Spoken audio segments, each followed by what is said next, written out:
Jimmy Rollins belongs in the Hall of Fame, but he has a long way to go. Few players combined for power and speed like the longtime Philly shortstop.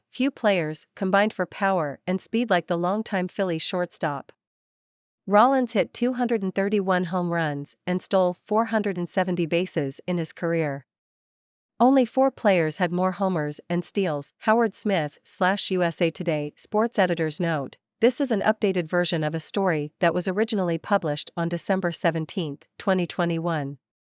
It includes new information about Jimmy Rollins's Hall of Fame case, as well as the voting results from last year's election. There are 5 shortstops on this year's BBWAA Hall of Fame ballot. Only one of them has a compelling case. It's not Alex Rodriguez, who is eligible for the second time. He botched his chance to make it to Cooperstown when he was suspended in 2014 for 162 games, reduced from 211, for his use of performance-enhancing drugs. He also admitted to using PEDs from the 01 to 03 seasons, and it's hard to believe those were the only years in which he was cheating. Arod received 34.5% of the vote in his debut election. For context, Barry Bonds, whose alleged steroid use came before the league started testing players, debuted at 36.2% back in 2013. Last year, the final election for which he was eligible on the writers' ballot, Bonds climbed to 66%, which still left him 36 votes short of induction. It's also not Omar Vizquel, whose support for the Hall has cratered since peaking at 52.6% in 2020, his third year of eligibility. Last year, he received just 23.9% of the vote. According to the ballot tracking data compiled by Ryan Thibodeau, at Not Mr. Tibbs on Twitter, and his team, Vizquel lost votes from 80 writers who had previously voted for him, and picked up only 5 from returning voters. None of the 15 first-time voters who publicly released their ballots voted for Vizquel.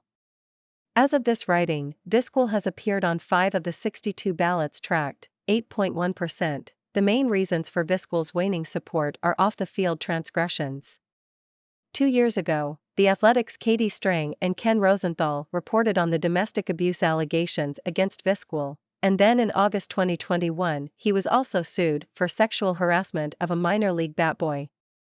That said, Vizquel's career wasn't worthy of induction anyway, especially given that advanced metrics indicate the 11-time Gold Glove winner's defense was good, but not as good as we thought, and he was a below-average hitter for all but 2 seasons of his career. 2 other shortstops, Johnny Peralta and J.J. Hardy, are in their first, and almost certainly their last, year of eligibility.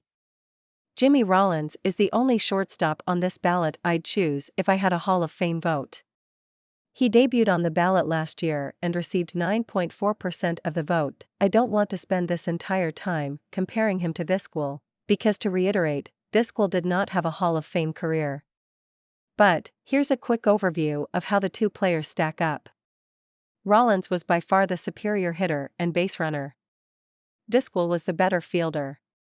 Based on value, 17 seasons of Rollins was worth more than 24 of Vizquel.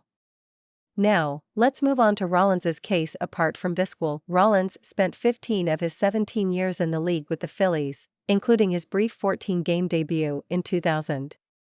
He was a core member of their dominant run from 07 to 11, and during that stretch, Philadelphia won 5 straight NL East titles, 2 NL pennants, 08, 09, and the World Series, 08.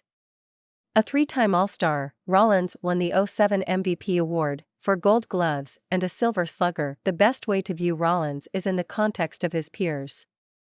Over his 14 full seasons in Philadelphia, 2001 to 14, he was the best shortstop in the National League and, quite possibly, in the majors.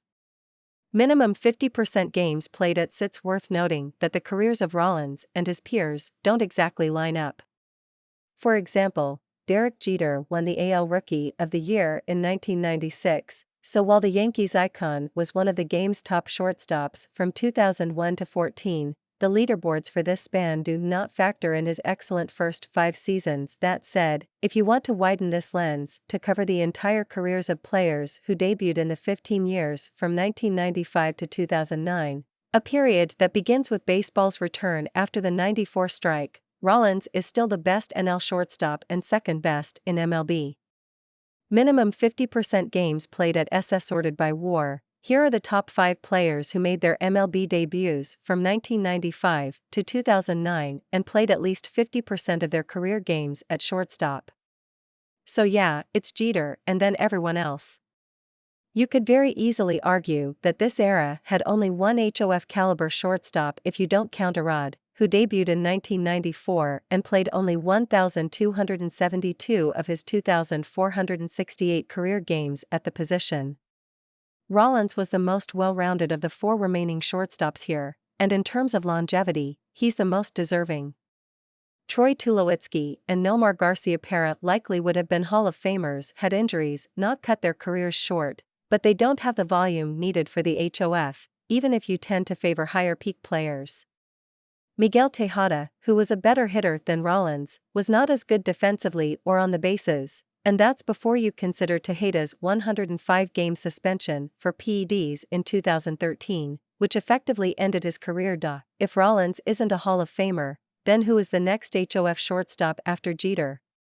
The 5 active leaders in WAR at the position are Carlos Correa, 39.5, Andrelton Simmons, 37.3, Francisco Lindor, 36.6, Xander Bogaerts, 34.9, and Marcus Semien, 34.8. Let's write off Simmons, a glove-first guy who doesn't have the offensive numbers to get in, and Semien, who is going to spend the rest of his career as a primary second baseman and probably wouldn't make it even if he were to stay at short.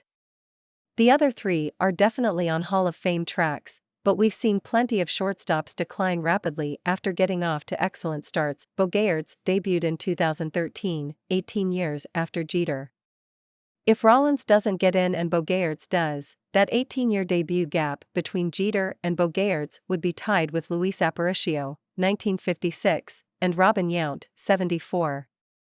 If the next one to make it is either Correa or Lindor, who each debuted in 15, that would mean that MLB went 2 decades without producing a shortstop worthy of induction. Another thing, Rollins spent his entire career as a shortstop. One of the reasons people vote for Vizquel is because of his longevity. While it's true that Rollins didn't play as long as Vizquel, he was still remarkably durable for someone at his position. He's one of only 19 players in MLB history to have played at least 2,000 games at shortstop. Rollins played 2,227 games at shortstop, 6th most of all time. Howard Smith / USA Today sports many of the position's best power hitters are moved elsewhere during the back half of their careers, either to keep them healthy or because they are no longer capable defenders, or they retire early because of injuries and/or a decline in production. Among the 19 players with at least 2,000 career games at shortstop, Rollins ranks 3rd in home runs, behind Cal Ripken Jr., 431, and Jeter, 260. 4th and 5th on the list? Barry Larkin, 198, and Alan Trammell, 185, both Hall of Famers. Here are some other things to know about Rollins's career. He is one of 11 players, and the only shortstop, in MLB history to hit at least 200 home runs and steal more than 400 bases. His 81.74% stolen base rate is the best of the group. He hit 231 home runs and 470 stolen bases. Only 4 players had more homers and steals in their careers: Barry Bonds, Rickey Henderson, Joe Morgan, and Paul Molitor. He is one of 6 primary shortstops with at least 800 career extra base hits. The other 5 are in the Hall of Fame. He is one of 13 players with at least 500 doubles, 100 triples, and 200 home runs. 11 of them are in the HOF. He is one of only 4 players to hit at least 30 doubles and 20 home runs and steal at least 30 bases in 4 different seasons. He is one of only 2 players to record at least 30 doubles, 20 triples, and 30 homers in the same season. Hall of Fame first baseman Jim Bottomley also did it, 79 years earlier. Willie Mays is the only other player to hit 20 triples and 30 home runs in a season. He is one of the 4 members of the 20/20/20/20 club, meaning 20-plus doubles, triples, homers, and steals in a season. He is the only player to do that while also tallying 200 hits. Rollins won't make the Hall of Fame this year. As of this writing, 62 writers have published